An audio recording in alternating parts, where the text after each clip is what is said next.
사도신경으로 신앙 고백하십니다. 나는 전능하신 아버지 하나님 전지의 창조주를 믿습니다. 나는 그 유일하신 아들 우리 주 예수 그리스도를 믿습니다. 그는 성령으로 잉태되어 동정노 마리아에게서 나시고 본디오 빌라도에게 고난을 받아 십자가에 못 박혀 죽으시고 장서된 지 사흘 만에 죽은 자 가운데서 다시 살아나셨으며 하늘에 오르시어 전능하신 아버지 하나님 우편에 앉아 계시다가 거기로부터 살아있는 자와 죽은 자를 심판하러 오십니다.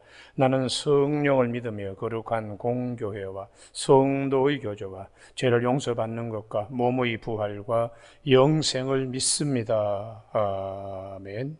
오늘 아침에 하나님께서 우리 모두에게 주시는 생명과 진리의 말씀은 마태복음 18장 12절에서 14절까지 말씀입니다. 한 절씩 교독하십니다. 마태복음 18장 12절. 너희 생각에는 어떠하냐? 만일 어떤 사람의 양 100마리가 있는데 그 중에 하나가 길을 잃었으면 그 99마리를 산에 두고 가서 길 잃은 양을 찾지 않겠느냐?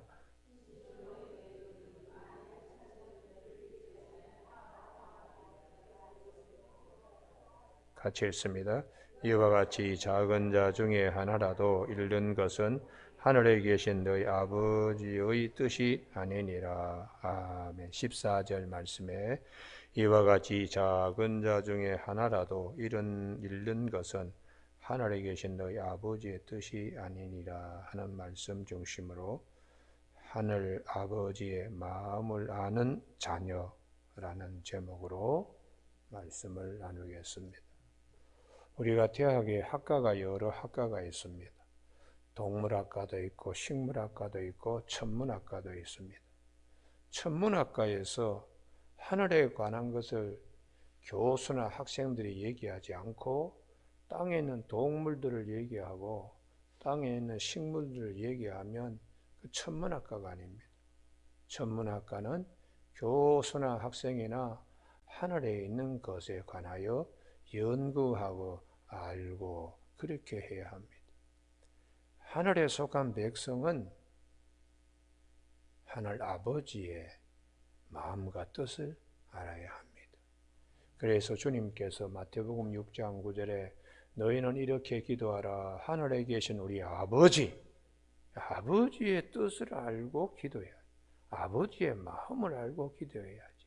나라가 오게 하시고 이름이 거룩히 여김을 받게 그렇게 기도하는 하늘에 속한 자로서 하나님을 아버지라고 부르는 자로서 아버지의 뜻과 그 마음을 읽어내는 그런 기도 생활을 특별히 주님은 기도의 모범으로 그렇게 말씀하고 있습니다. 그래서 사도 바울도 로마서 12장 1절 2절에 내가 하나님 형제들은 내가 하나님의 모든 자비하심으로 너희를 권하는 너희 몸을 하나님이 기뻐하시는 산 제물로 드리라. 이는 너희 영적 예배니라. 너희는 이 세대를 본받지 말고 마음을 새롭게 함으로 변화를 받아. 그 다음 말씀이 정리하죠. 하나님의 선하시고 기뻐하시고 온전한 뜻이 무엇인지 분별하라. 늘 할 때마다 하나님의 마음을 생각하는 하늘나라의 하나님 아버지의 효를 다하고 공경과 순종을 다하는 자녀로 서는 이게 새 생명 얻은 자의 새 생활이라고 사도 바울은 말씀하고 있습니다. 오늘 본문에 목자의 마음이 어떠할까? 양이 100마리 있는데 그 중에 한 마리를 잃어버렸을 때에 그 목자의 마음이 어떠할까? 하나님의 마음이 그와 같다는 것이죠. 잃은 양 한 마리. 그래서 이 말씀을 사람 복음인 누가복음에서는 누가복음 15장에 삼중적으로 강조하고 있습니다. 15장 첫 패러그래프에서는 이제 오늘 마태복음에 있는 말씀처럼 이 한 마리 양을 잃어버렸을 때에 그 목자가 해가 질 저녁 무렵에 양을 겨우 찾아서 목에다가 이렇게 목말을 태우고 그리고는 이제 마을로 돌아와서 찾았다고. 그리고 즐겁게 우리가 이 시간을 갖자고. 그러면서 주님께서 이렇게 말씀하고 있습니다. 한 마리 양을 잃어버린 것을 회개한 사람이 죄인 한 사람이 회개하면 회개할 것 없는 의인 아홉 사람들보다 더 기쁜 것이다. 이렇게 주님이 말씀하셨어요. 그리고 누가복음의 고단 패러그래프가 이번에는 100대 1이 아니고 10대 1입니다. 결혼하고 약혼한 여성이 약혼 선물로 목걸이에 동전 10개를 끼워서 하는 10드라크마를 약혼 선물로 받았는데 그 중에 하나를 잃어버렸습니다. 그래서 이스라엘의 가옥 구조, 특별히 갈릴리 지역의 가옥 구조는 화산암 지역이니까 거기에 제주도 돌처럼 시꺼멓고 바람도 많이 부니까 창이 그렇게 없습니다.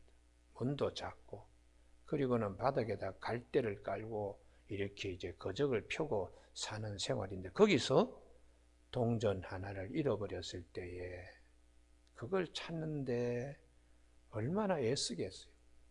조명도 우리처럼 이렇게 전기도 있는 것도 아니요. 벽이 하얗게 벽지가 발린 것도 아니요. 현무암 돌로서 그렇게 벽이나 담이나 그거지요. 거기에다가 거적들을 다 걷어내고 이제 동전을 찾았는데 너무 소중하기 때문에, 그래서 하나를 찾았을 때 그 기쁨은 이루 말할 수가 없지 않겠는가. 이게 하나님의 마음이라는 거예요. 할렐루야. 그리고 이번에는 100대 1, 10대 1이 아니고 2대 1입니다. 한 아버지에게 두 아들이 있었는데 그 둘째 녀석이 아버지가 아직도 눈을 감기 전에 아버지가 아직도 일을 갖다가 땀 흘리며 힘있게 할 수 있는 강건한 아버지인데도 불구하고 아버지가 돌아가실 때 할 수 있는 소리, 유산 분배를 덜먹덜먹거리면서 아버지의 재산, 허리 통째로 그냥 끊어가지고 나가서 아주 헐값으로 다 팔아가지고 멀리 가능하면 먼 나라에 갔다는 거예요. 그때 아버지의 마음이 어떻겠어요? 저 재산 모으는 데에 저 세간 사들일 때 얼마나 애를 썼는데 저 아들 녀석이 쉽게 현금화시키고 갈 때 아버지의 마음이 참 무너지지요. 그런 아들이 또 아버지에게는 가장 먼 곳에 가서 아예 부자지간에 연을 끊을 작정을 하고 이제 멀리 길을 떠났는데 이 아들이 거기서 있는 거 다 가지고 소비하고 허비하고 장기에게 배불리는 일만 했던 이 녀석이 나중에는 먹을 게 없어서 이스라엘 사람들이 가장 싫어하는 돼지를 치는 일꾼으로 품꾼으로 들어가서 쥐염열매라고 우리나라의 완두콩처럼 생겼습니다. 그게 아주 써서 생것으로는 참 먹기 힘든데 그걸 돼지에게 이제 주는데 그것도 없어서 배가 굶주리면서 앞가죽과 뒷등이 맞붙을 정도로 온몸에 체중 감량은 이루 말할 수 없고 피골이 상접해가지고 사람의 모양이 달라질 정도로 못 알아볼 정도로 이렇게 피골이 상접할 때에 문득 아버지 집 생각합니다. 내 아버지 집에는 양식이 풍성한 품권이 얼마나 많은고 나는 여기서 줄여 죽는구나 하면서 이에 돌이켜 그의 걸음을 돌이켜서 아버지께 옵니다. 그의 이 루벤스가 그린 이 그림 가운데 탕자의 귀한한 탕자라는 제목으로 그린 그림에 보면 아들 녀석의 신발이 절반 정도 닳아가지고 있는 스리퍼를 신고 있습니다. 그런데도 그 아버지는 눈이 멀어가지고 하도 눈 빠지게 아들을 기다리다 보니까 눈이 거의 멀게 된 아버지를 그리고 있어요. 성경에는 저 동구밖에 아들이 왔는데 육감적으로 몸에서 느끼는 그 정이지요. 육감적으로, 직관적으로 아들을 알아보고 남들을 못 알아봅니다. 피골이 상접한데요. 그러나 아버지가 얼마나 아들을 기다린, 눈이 빠지게 눈을 볼 수 없을 정도로 그렇게 애타 기다리던 그 아버지가 뛰어나가서 그 몇 년 동안 모욕도 못하고 새까만 때가 그냥 목에 잔뜩 끼었는데 그 아들이 목을 붙잡고는 그렇게 그냥 기뻐했다고 뺨을 비비고, 그리고는 잃어버린 아들이 돌아왔다고 잔치하고 손에 가락지를 갖다가 끼워주고 발에 신발로 새 옷을 입혀주는, 이게 돌아온 아들 기뻐하는 아버지의 마음입니다. 양 잃어버린 하나, 드라크마 동전 잃어버린 하나, 두 아들 가운데 하나 잃어버린, 그렇게 누가복음은 점층법적 이렇게 기교를 통하여 하나님의 마음, 하나님의 사랑, 얼마나 죄인 한 사람이 돌아오는 것을 얼마나 기뻐하시는가, 이게 하나님의 마음이라는 거예요. 할렐루야. 그래서 18장 어제 아침에 7절 6절 누구든지 나를 믿는 이 작은 자 중 하나를 실족하게 하면 차라리 연자 맷돌이 그 목에 달려서 깊은 바다에 빠뜨려지는 것이 나으리라. 어린아이 하나 잃어버리게 이렇게 하면 그 책임을 이만큼, 자기는 목에다가 이 연자 맷돌을 걸고 빠져 죽는 게 낫다.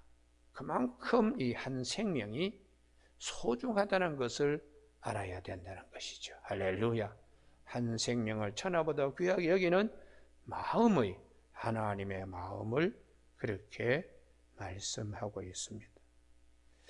그래서 하나님의 마음은 눈이 범죄하면 빼버려라, 손이 범죄하면 찍어내버려라, 그와 같이 마음에 교만함이 있어서 하나님의 뜻을, 예수 그리스도의 십자가가 부활이라고 하는 이 축복된 말씀을 받아들이지 않는 자, 참 온전해지도록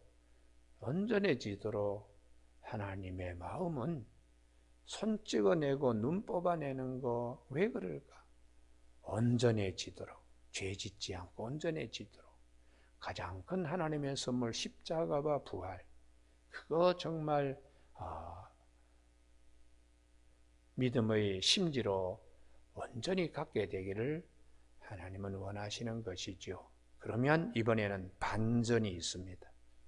이렇게 하나님께서 우리를 사랑하셔서 예수 그리스도를 십자가에 보내실 때에 아버지의 마음은 어떠할까? 독생자를 이 땅에 보내실 때에 아버지의 마음은 어떠할까? 그 아버지의 아픔과 아버지의 큰 결단 이면에는 우리를 사랑하는 하나님의 사랑이 얼마나 큰 것인가를 알아야 된다는 것이에요. 독생자를, 한 마리 양을 잃어버렸을 때 목자, 10드라크마 가운데 동전 하나를 잃어버렸을 때에 그 약혼녀, 또 두 아들 가운데 하나를 잃어버리고 눈이 빠지게 기다린 아버지, 그 마음을 보면 독생자를 이 땅에 보내실 때 아버지의 마음은 어떻게 했는가? 그래서 모형으로 구약 성경에 이 아버지의 마음을, 야곱이 요셉을 잃어버렸을 때 아버지의 마음이 어떻게 했을까? 창세기 37장 33절에 형제들이 이제 요셉을 팔아먹고 옷을 갖다가 짐승의 피에 적셔가지고 아버지 이게 요셉의 옷 같습니다. 짐승이 잡아먹은 것 같습니다. 그럴 때에 아버지가 창세기 37장 33절에 아버지가 그것을 알아보고 이르되 내 아들의 옷이라, 악한 짐승이 그를 잡아먹었도다. 요셉이 분명히 찢겼도다 하고 자기 옷을 찢고 굵은 배로 허리를 묶고 오래도록 그의 아들을 위하여 애통하니 그의 모든 자녀가 위로하되 그가 위로를 받지 아니하며 이르되 내가 슬퍼하며 수월로 내려가 아들에게로 가리라 하고 그의 아버지가 그를 위하여 울었더라. 죽은 아들도 아니고 팔려간 아들인데 이 야곱의 마음이 어떠했을까? 하나님 아버지께서 아들을 많은 사람의 죄값을 지불하기 위하여 십자가에 팔려갔을 때에 하나님의 마음이 어땠을까? 우리가 그러므로 제자들에게 십자가와 부활에 대한 주님의 말씀을 제자들이 처음에는 펄펄 뛰고 두 번째는 근심하고 그러고는 길 오다가 서로 누가 큰가 하고 싸움하고 아버지의 마음, 이것을 마태복음 9장에서 세리 마태를 주님이 사랑하시고 그도 하나님의 자녀요 귀한 생명임에도 불구하고 당시에 창기와 같이 죄인 취급을 하여 사람들이 눈으로 보는 사람들마다 화살을 날리고 그리고 말마다 그냥 험악한 말을 하며 그런 세리로서 완전히 그냥 회당에는 아예 발도 얼씬하지 못하는 낙인이 찍힌 세리를 주님이 찾아가서 그 집에서 음식을 먹을 때에 아니 너희 선생은 어떻게 죄인들의 친구며 식탁 공동체를 갖느냐 했을 때 주님이 하시는 말씀, 병든 건강한 자에게 의연이 있을 때 없고 병든 자에게 쓸 때 있듯이 나는 의인을 부르러 온 것이 아니고 죄인을 부르러 왔다. 이게 하나님의 마음이라는 것이에요. 여러분 오늘 아침에 하나님은 사랑이시라 그리고 그의 사도 요한은 요한일서 4장 8절에서 말씀하시면서 하나님의 마음이 어땠을까? 아들을 보내실 때에 하나님의 사랑이 이렇게 나타난 바 되었으니 하나님이 자기의 독생자를 세상에 보내심은 그로 말미암아 우리를 살리려 하심이라. 사랑은 여기 있으니 우리가 하나님을 사랑한 것이 아니요 하나님이 우리를 사랑하사 우리 죄를 속하기 위하여 화목제물로 그 아들을 보내셨습니다. 화목제물로 하나님 사랑과 우리 사이에 죄로 막힌 담을 자기의 육체로 자기의 피로 헐기 위하여 화목제물로 십자가상의 아들을 잡아서 죽이시기까지 하시는 하나님 아버지의 마음이 어떠하셨을까? 그래서 우리가 이 하나님의 사랑을 온전히 믿는 자, 그 이름을 영접하는 자들, 하나님의 자녀가 되는 권세를 주셨다고 이렇게 성경은 우리에게 말합니다. 하나님이 세상을 이처럼 사랑하사 독생자를 주셨으니 이는 그를 믿는 자마다 멸망치 않고 영생을 얻게 하려 하심이라. 그래서 생명의 떡으로 우리에게 오셔서 인자의 살을 마시고 피를 마시면 마지막 날에 내가 그를 반드시 살릴 것이라고 우리에게 약속하고 있습니다. 우리가 사랑하면 그가 먼저 우리를 사랑하셨다고. 그래서 사도 바울도 로마서 5장 8절에서 우리가 아직 죄인 되었을 때에 그리스도께서 우리를 위하여 죽으심으로 하나님께서 우리에 대한 자기의 사랑을 확증하셨다고 이렇게 말씀하고 있습니다. 그래서 사도 바울은 에베소서 3장에서 그 하나님의 사랑을 알고 그리고 그 사랑의 높이와 넓이와 길이와 높이와 깊이를 알아야 된다고 이렇게 우리에게 말씀합니다. 오늘 아침에 전도 많이 해라 이런 차원과는 또 다릅니다. 우리가 잃어버린 한 마리 양 찾아다닙시다. 거기보다 더 깊이 아버지의 마음 우리가 깨닫는 이 아침 되기를 주님의 이름으로 축복합니다. 기도하시겠습니다. 하나님 아버지께서 거룩하시기 때문에 우리도 거룩해야 하며 하나님 아버지께서 온전하시기 때문에 우리도 온전해야 하며 하나님께서 우리를 얼마나 사랑하시는가를 우리가 아는 이 아침 되게 하여 주시기를 원합니다. 자기 아들을 아끼지 아니하시고 우리 모든 사람에게 내어주신 아버지, 그 아들과 함께 우리에게 모든 것을 주시지 않겠느냐 할 정도로 하나님의 풍성하신 사랑, 하나님의 그 넓으신 사랑, 아버지의 마음과 뜻을 잘 새기는 아침 되게 하여 주시기를 원하옵고 예수님의 이름으로 기도드립니다. 아멘. 하늘에 계신 우리 아버지, 아버지의 이름을 거룩하게 하시며 아버지의 나라가 오게 하시며 아버지의 뜻이 하늘에서와 같이 땅에서도 이루어지게 하소서. 오늘 우리에게 이루어갈 양식을 주시고 우리가 우리에게 잘못한 사람을 용서하여 준 것 같이 우리 죄를 용서하여 주시고 우리를 시험에 빠지지 않게 하시고 악에서 구하소서. 나라와 권능과 영광이 영원히 아버지의 것입니다. 아멘.